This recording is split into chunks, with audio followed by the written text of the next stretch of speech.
So could Nat, what the story if people do not follow the rule, the restriction, what tend to happen to them nowadays?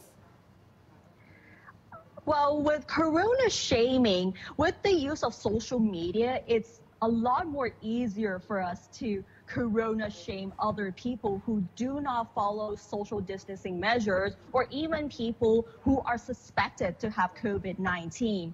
So there are cases where people have been corona shamed because of their behavior, whether it's because they are bringing people into their house or it's because they are still traveling.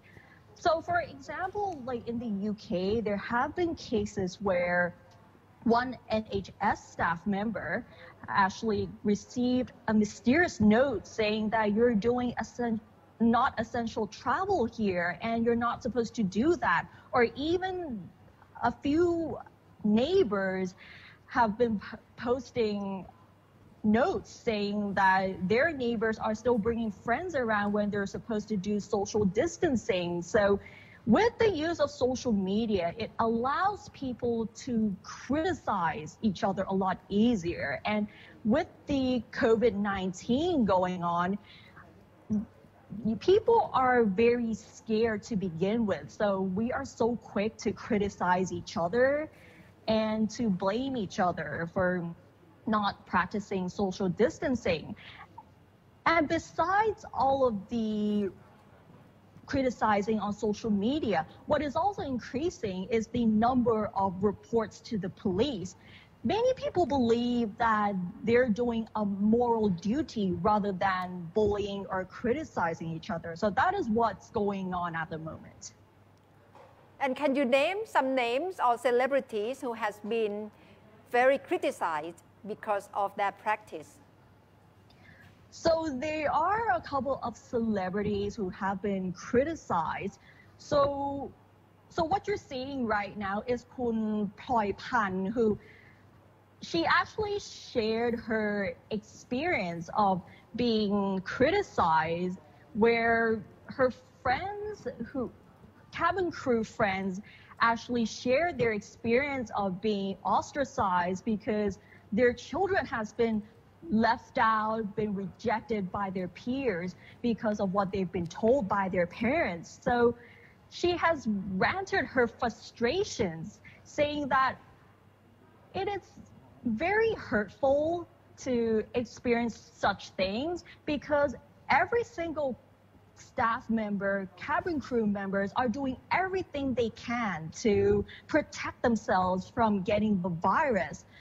It doesn't matter if people want to ostracize the cabin crew members because they went to places at risk when they're traveling, but please do not reject or exclude the children because the children have nothing to do with it.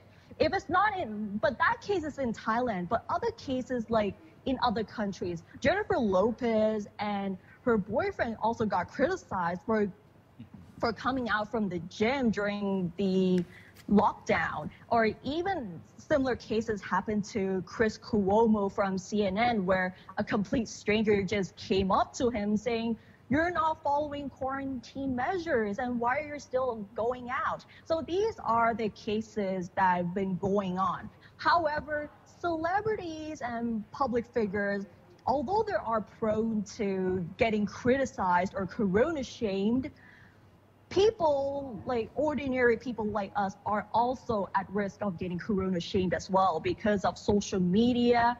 It has allowed us to easily shame people online without having a second thought whether we're actually supposed to do it or not. People must feel very frustrated quite easily nowadays. Kunthepchai, especially as we are told that we really have to practice social distancing, wearing masks and try to take care of others. If someone does not comply to the rules, other people must have felt so frustrated. Certainly, but we are afraid that this kind of corona, the shaming could become kind of social policing that would provide people with a channel to target certain groups of people out of frustration or out of personal anger. But we need to be very careful that we don't allow this kind of practice, I mean, to grow up into something that will become a stigmatization that would target, I mean, people that were sometimes not knowingly what they're supposed to do in places where many people expect others, I mean, to practice strict social distancing. And with the social media, it makes us become more easy to judge people, to criticize people without a second thought. When we see someone not following the social distancing, or even if you suspect someone getting COVID-19, we are so quick to criticize and to lash out our emotions and our thoughts, saying that this is not what you're supposed to do, without considering the other side of the story. So the bottom line is, everyone deserves respect. Just because someone has COVID-19, or if someone does not follow certain social distancing measures, doesn't mean we have every single right to criticize or to dehumanize that person, because at the end, all we really need is help and support. So instead of criticizing each other, okay, we might just say that, okay, this is not what you're supposed to do, but we can also find a positive way to help each other get through this crisis.